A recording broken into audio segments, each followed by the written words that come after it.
Hello friends, in this particular video I am going to discuss the second part of financial planning. I have already started the first part where I discussed about GST and taxes, but some of my students they said that they are having difficulty in understanding compound interest, savings, expenses and all those terms.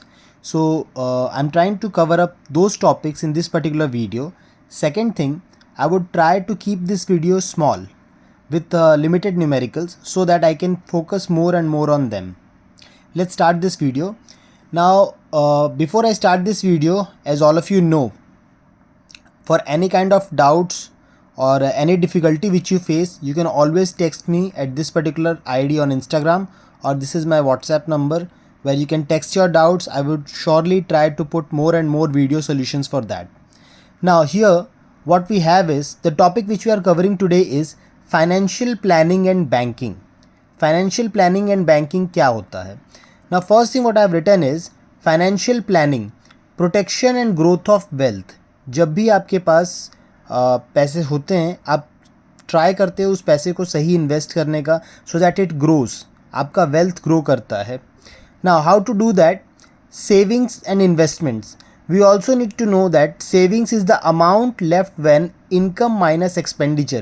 Suppose अगर आप एक महीने में 1000 रुपये आपकी earning है.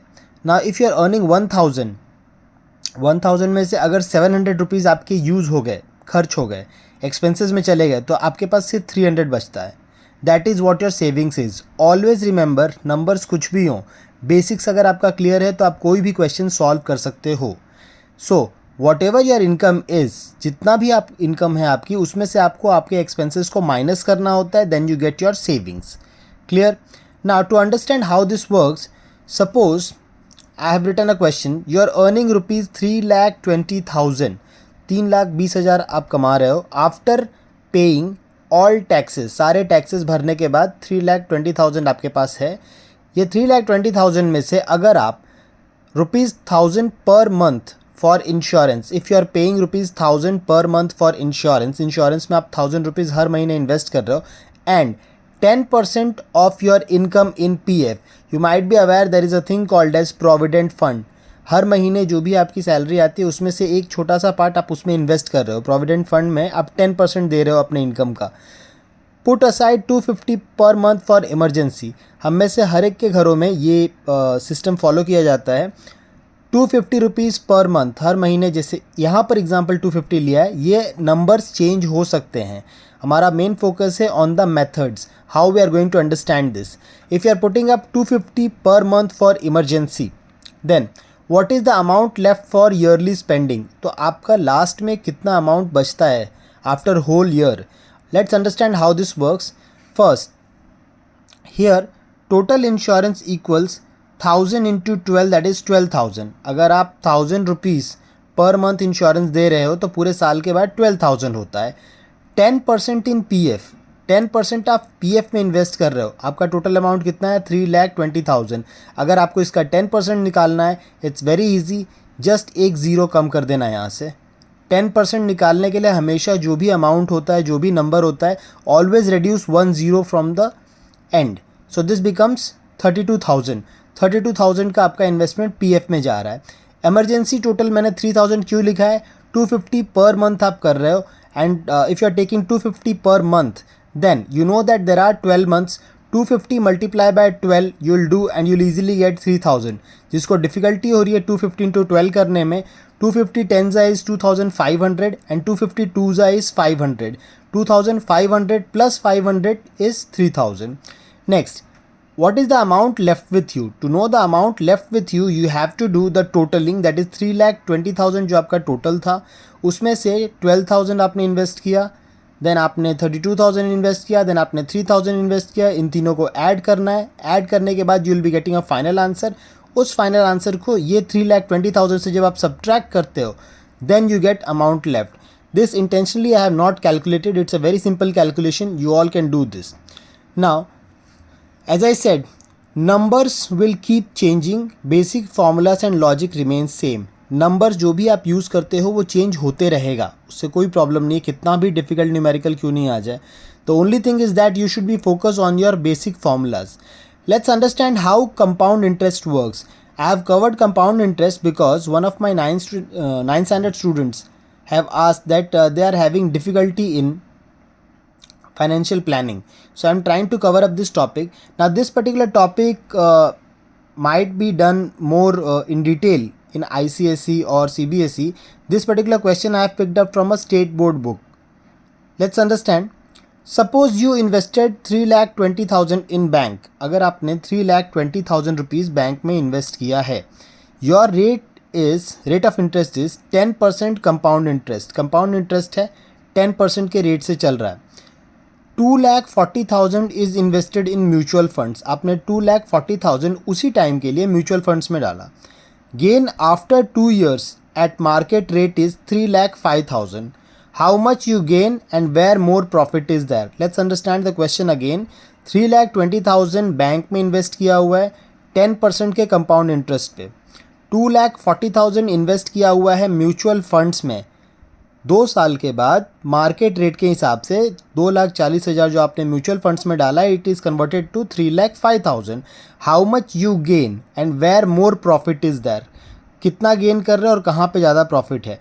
To understand this, first we have to calculate the compound interest. How to do the compound interest thing? Compound interest is equal to amount minus principal. Compound interest में we always do amount minus principal. जो भी amount है उससे principal को minus करते हैं. अब question आता है कि अमाउंट क्या है और प्रिंसिपल क्या है. Principal is the amount which you have invested. ये अमाउंट है principal 3,20,000. This is not amount. ये अमाउंट नहीं है, ये प्रिंसिपल है. अमाउंट कैसे कैलकुलेट करते हैं? अमाउंट कैलकुलेट करने के लिए we have a separate formula.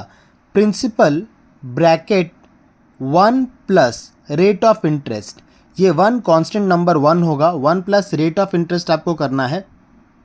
And when you do this 1 plus rate of interest, यहाँ जो भी सॉल्व करके इसको आता है, that you have to take the power as time period. Now when you do this particular thing as time period, what happens? Solve slowly and carefully. I have written that इसको बहुत ही आराम से solve करना है so that you understand each and every topic out of it. Now what more we have here is 3,20,000 is your principal.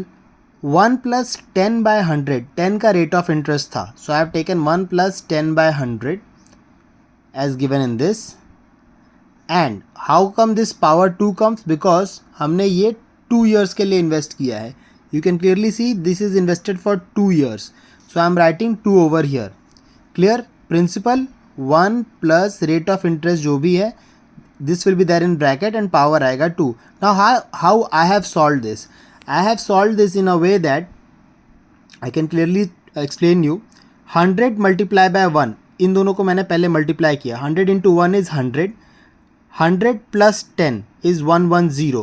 तो ये पूरा fraction अंदर का हो जाएगा 110 upon 100. That is 110 divided by 100 और उसका स्क्वायर. 110 डिवाइडेड बाय 100 का square I can also write this as 110 upon 100 multiply by 110 upon 100. Now when I write this thing, I have just simplified this step into this step. 1 plus 10 upon 100 को 100 into 1 is 100. 100 plus 10 is 110. 110 upon 100 और इसको 2 बार मैंने लिखा है. Now when I write it like this, what I can do is, you can clearly see these two 0 and these two 0. 1 2 3 4. In denominator I have got 4 zeros. Here in numerator I have got 4 zeros. I can cancel all of them. ये चारों zeros, ये 2 0 और ये 2 0, ये cancel हो जाएगा. What remains for you is 32 multiply by 110 multiply by 110. तो यहाँ पर I can write that as 32 multiply by 121. ना जिसको नहीं समझ में आया how this 121 came, I did 11 multiply by 11 121 and I did this 0 and 0, that is 10 multiplied by 10 as 100. I am simplifying again. ये चारों ज़ीरो कट हो जाते हैं बिकॉज ये 2 0 और ये 2 0 100 into 100 जो मल्टीप्लाई होकर नंबर आता है वो ये चारों ज़ीरो को कट कर देता है डिवाइड में. Remaining is 32 multiply by 110 multiply by 110. 110 into 110 को I can write 11 into 11 that is 121 multiply by 10 into 10 that is 100. So final numbers होंगे 32 मल्टीप्लाई बाय 121 मल्टीप्लाई बाय 100.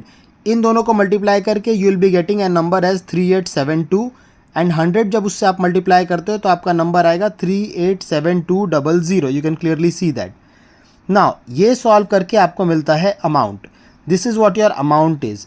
Now principal equals 3,20,000 and amount equals 3,87,200.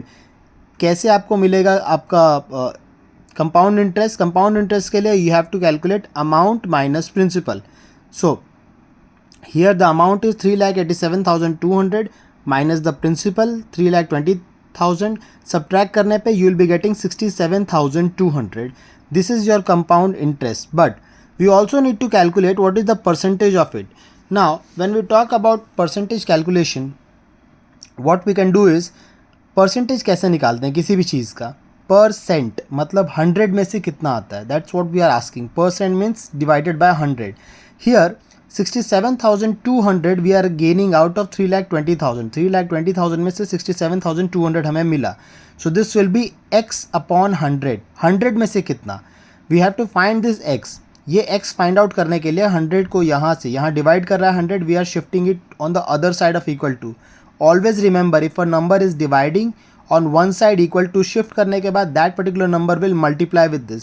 So this becomes 67,200 3,20,000. ये as it is है. 100 जो divide कर रहा था यहाँ पर वो शिफ्ट होकर दूसरे साइड आता है. It is multiplying now. 00 and 00 gets cancelled. इसको पूरा सॉल्व करेंगे, सिंप्लीफाई करेंगे. I have solve this in my rough paper and your answer will come almost as 21%. Now I am continuing this question behind. Why I am continuing? Because this particular question is still not over. इसका जो final answer है, what you want to see is that how much you gain and where more profit is there. We have only done one part of it. अभी हमने सिर्फ compound interest solve किया है. This particular person has also invested 2,40,000 in mutual funds. वो mutual funds वाला part हमें next page पे देखना है. Now when I see on the next page what I have solved over here is mutual fund के लिए gain is equal to returns minus investment. I am sorry I made certain mistake over here. Returns minus investment करना है. जो भी आपका returns आया है, returns कितना आया है? 3,05,000 का रिटर्न्स आपको आया और आपने इन्वेस्टमेंट कितना किया था? 2,40,000. This is the amount which was invested by you. तो गेन आपका कितना होगा? Returns 3,05,000 minus 2,40,000. जब आप सब्ट्रैक्ट करोगे you will be getting 65,000. This is what your gain is. Again आपको परसेंटेज निकालना है गेन का. How to calculate percentage of gain? Just like our previous question. x upon 100 मतलब आपको परसेंट 100 में से कितना आ रहा है. To calculate that you have to do 65,000 upon 2,40,000. Why we have done this? ये हमारा इनिशियल इन्वेस्टमेंट था and this is the amount which we have gained. So 65,000 upon 2,40,000 और ये 100 जो यहाँ डिवाइड हो रहा है ये शिफ्ट होकर यहाँ पर आएगा. This will multiply. Again you will calculate this और ये कैलकुलेट करने के बाद आपका आंसर आएगा 27.08% विच इज़ हायर देन 21%. पिछले पेज पे आपने देखा that in compound interest the person was gaining 21% और म्यूचुअल फंड्स में 27.08%. In this particular case I repeat, हर एक केस में हर एक क्वेश्चन में things keep on changing. Basic formula same रहेगा, नंबर्स चेंज होते जाते हैं. यहाँ पे the gain in mutual funds is more. Now remember, profit और gain is always equal to returns minus investment. जो भी पैसे आपके पास आ रहे हैं रिटर्न्स में और आपने इनिशियली कितना इन्वेस्ट किया था, दोनों को जब आप सब्ट्रैक्ट करते हो तो आपको प्रॉफिट या गेन पता चलता है. Now what we have over here is we also need to understand income expenditure ratio. Now to understand this particular question we have to consider an example. Ratio of Mr. Anil's monthly income to expenditure is 5/4. Mister Anil जो भी पैसे कमा रहे थे, income जो उनका आ रहा था और जो उनके खर्चे हो रहे थे, जो एक्सपेंडिचर हो रहा था, उसका रेशियो है 5/4. उसी तरह से मिस्टर अमन, इनके लिए वो सेम इनकम टू एक्सपेंडिचर का जो रेशियो है वो दिया हुआ है 3/2.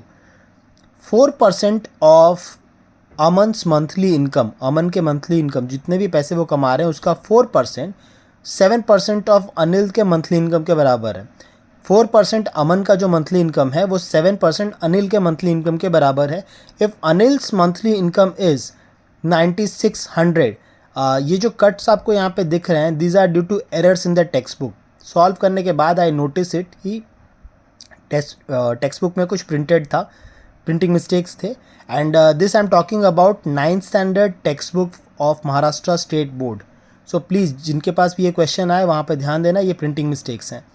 Now find Aman's annual income and savings made by Anil and Aman. Aman का हमें एनुअल इनकम निकालना है पूरे ईयर का, और हमें देखना है कि सेविंग्स क्या है अनिल और अमन के. Now the first line is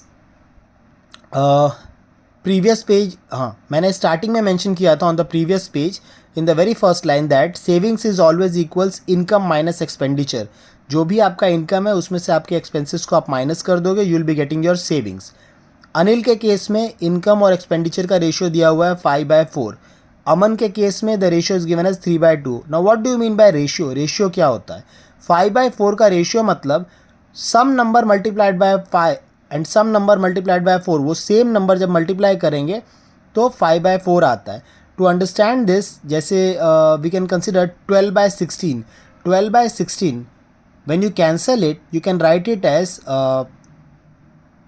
4 3s and 4 4s. तो वो कॉमन नंबर 4 है, the ratio will become 3/4.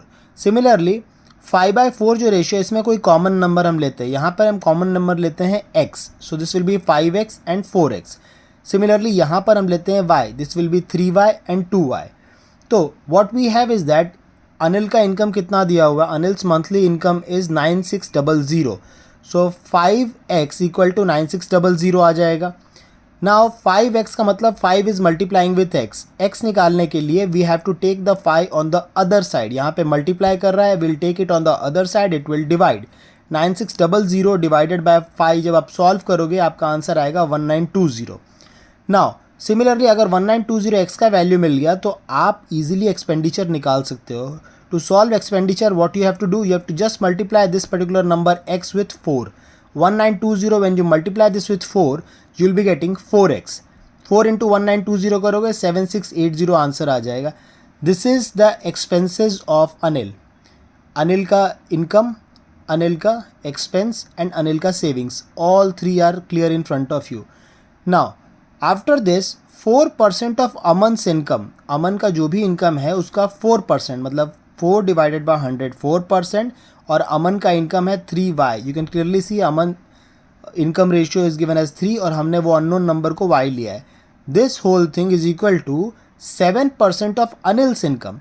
7/100 multiply by Anil का नंबर कितना है इनकम वाला अनिल का नंबर है 9600. So that will be 7/100 into 9600. We have to calculate this 3y और y हमें बेसिकली निकालना है. तो हाउ टू कैलकुलेट दिस? 4/100 यहाँ पे मल्टीप्लाई कर रहा है, it will be shifted this side. 100 divide कर रहा है, यहाँ पर न्यूमरेटर में जाएगा, 4 यहाँ न्यूमरेटर में, यहाँ डिनोमिनेटर में जाएगा. सो दिस बिकम्स 100/4 मल्टीप्लाई. बाकी के सारे टर्म्स एज इट इज़ हैं. 100 एंड 100 विल गेट कैंसिल. 4 के टेबल से 9600 को अगर आप कैंसिल करना चाहोगे it's very easy. I think 24 आएगा. 96 divided by 4 is 24. 2400 multiply by 7. 2400 multiply by 7 को आप ऐसे देख सकते हो 24 7s. नाउ 24 7s आप करोगे तो 20 7s होता है 140 एंड 4 7s होता है 28.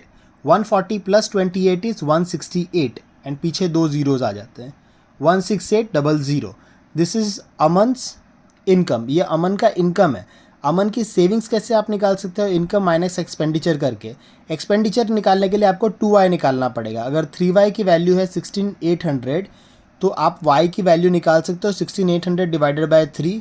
सॉल्व करके आंसर आएगा 5600. जिसको ये करने नहीं आता, टेक 3 टेबल, 3 5 15, 3 5 लिखोगे यहाँ पे, 16 - 15 करोगे 1 आएगा, 18 6 करोगे दिस विल बी कैंसल, 5 6 और पीछे 2 0. सो 5600. नाउ ये y की वैल्यू आ गई. 2y की वैल्यू निकालने के लिए 2 इंटू 5600 आप करोगे. 5000 का डबल होता है 10,000. 600 का डबल होता है 1200. 10,000 प्लस 1200 इज़ 11,200. ये है अमन का एक्सपेंडिचर. अमन की सेविंग्स 16800 ये इनकम है, ये उनका एक्सपेंसेस है. सब्ट्रैक्ट करोगे आपको उनकी सेविंग्स मिल जाती है. ठीक है. Now this is the whole thing which I have done. 9th standard students, please read your textbook carefully. Practice as many numericals as possible. See, I can't cover each and every numericals. ऐसा नहीं है कि मैं solve नहीं कर सकता, but the thing is that कि हमें बहुत सारे टॉपिक्स कवर करने हैं and specially board exams coming so close, I don't have time to plan out. जो भी मेरे पास डाउट्स आते हैं, आई थिंक कि जो फर्स्ट प्रायोरिटी है या जो ज़्यादा लोगों को प्रॉब्लम्स है, that I am solving and putting here. Once this board exam gets over, for the next academic year, I'll be conducting proper classes. I'll be putting up videos according to the syllabus. So till then, please bear with me जो भी inconvenience हो रहा है, and please share your feedback in comment section. If you want me to improve more on certain concepts, please write in comment section. I'm always there to help you. Thank you so much for all the love and support which you are giving me. Please share this knowledge with your friends as well. जितना आप share करते हो उतने ज़्यादा लोग सीखते हैं, उतना ज़्यादा आपका भी कॉन्फिडेंस आता है in practice. Thank you so much.